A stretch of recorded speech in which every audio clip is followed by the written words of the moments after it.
Hello, friends. This is Dave Hurwitz, executive editor at ClassicsToday.com, here with two remarkable recordings by two young violinists, both of which feature the Bruch Violin Concerto as a foil for two very, very different violin concertos or series of violin works. The first is by Ragnhild Hemsing, where you get the Bruch Violin Concerto and you get Svendsen's Romance for Violin and Orchestra and Sigurd Lee's Huldra Elland something for violin and orchestra, which is perfectly fine. I can't pronounce it. And Tveit's Concerto for Hardanger Fiddle, which is quite something. Number 2. He wrote 2 of them. This is the 3 Fjords. Each movement is a fjord, although it's in cyclical form. So one fjord shows up in another fjord. The end. What can I tell you? The next disc features American violinist Randall Goosby with the Philadelphia Orchestra under Yannick Nézet-Séguin with the Bruch Violin Concerto, and then the 2 violin concertos of Florence Price.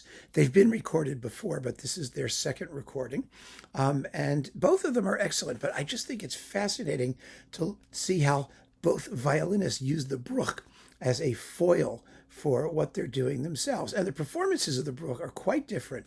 Hemsing's is a very let's put it this way. The Hardanger Fiddle, it's a fiddle, right? It's got like sympathetic strings and things. You play mostly like in double stops and things. It's a rough and ready, raw folk instrument. And that's how she plays the Bruch, kind of. She's not like vulgar or crude or anything, but it's a very passionate, intense, sort of ready to scrape and scratch where the violin, sort of suggests that you can. And it's very exciting, and I enjoyed it very much. The Svendsen and Lee couplings are lovely, but the big deal is to have the Hardanger Fiddle Concerto as a foil to the Bruch. And I just think that one influenced the other. I really do.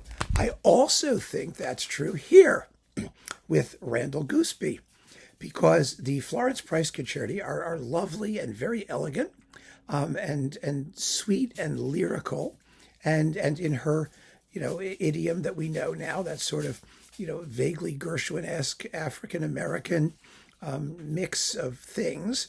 And then the Bruch here, this performance is very elegant, sweetly lyrical, beautifully poised. It's a gorgeous performance to listen to. His tone is beautiful. His intonation is amazing. It's really lovely. The Philadelphia Orchestra sounds gorgeous, and they're recorded very differently because Hemsing is much closer, and which as befits the performance, and Goosby is a little bit more in the orchestra. And they're just lovely performances. I enjoyed hearing both of them tremendously. But let's talk a little bit about the other works. I've mentioned the Tveitt, which is, like I said, it's wonderful. It's just wonderful fun, but there's a lot of sawing and scraping in that piece because that's what the Hardanger Fiddle does. Here, we've got Florence Price's first violin concerto, which is lengthy, and the first concerto it's not a strong work. Let's not kid ourselves.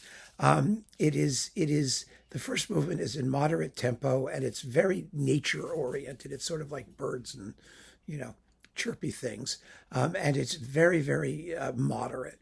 Nothing happens at all. It's kind of formless until the very end, when all of a sudden it wakes up and does a jig and ends loudly, and you wish it had started that way.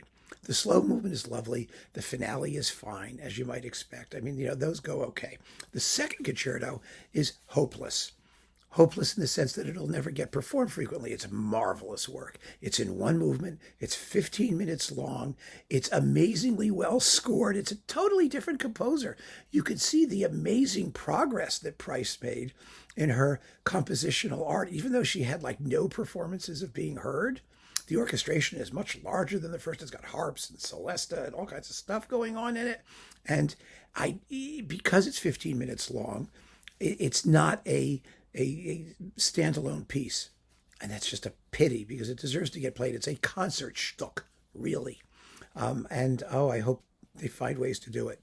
Like the Chausson poem, things like that. It's really good. It's really good. So we can see, where the music was going. But both violinists chose to use the Bruch as a foil for their explorations of virtually unknown music. I don't know what that says about Bruch.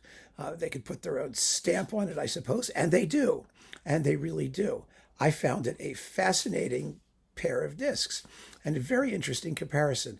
I have concerns about Mr. Goosby because he's an African-American violinist playing African-American music. He doesn't want to get pigeonholed. I mean, I know he's going to probably be asked to do the Florence Price stuff for as long as she's a thing, because she's a thing now.